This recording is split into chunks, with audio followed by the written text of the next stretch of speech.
CM Chandrababu ఆదేశాలతో తుంగభద్ర డ్యాంను ఇంజనీర్ల బృందం సెంట్రల్ డిజైన్ కమిషనర్ వెళ్లారని చెప్పారు మంత్రి నిమ్మల. లోతట్టు ప్రాంత ప్రజలను అప్రమత్తం చేయాలని కలెక్టర్లను ఆదేశించామని అన్నారు ఆయన.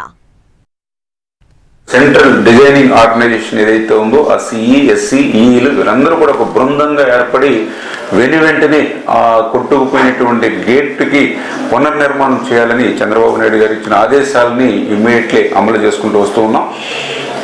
ఏదైతే ఈ యొక్క తుంగభద్ర ప్రాజెక్టు పురాతన ప్రాజెక్టు కావడం వల్ల ఈ యొక్క గేట్కి ఇటువంటి సమస్య వచ్చినప్పుడు ఏదైతే స్టాప్ లాక్ గేట్స్ దీనికి ఆల్టర్నేటివ్ లేకపోవడం వల్ల ఈరోజు 30,000 క్యూసెక్కుల నీరు వరకు కూడా ఆ యొక్క కొట్టుకుపోయిన గేట్ నుంచి కిందకి పోతున్నటువంటి పరిస్థితి.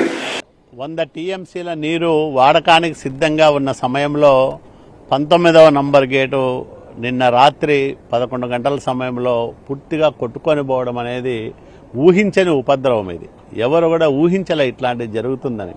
దీనివల్ల ఆ గేట్ నుంచి 30,000 క్యూసెక్కుల నీరు వృధాగా పోతా ఉంది. ఆ గేటుకు ఒత్తిడి ఎక్కువ అవుతుందని పక్కనున్న గేట్లు కూడా ఎత్తి దాదాపు 90,000 క్యూసెక్కుల నీటిని కిందికి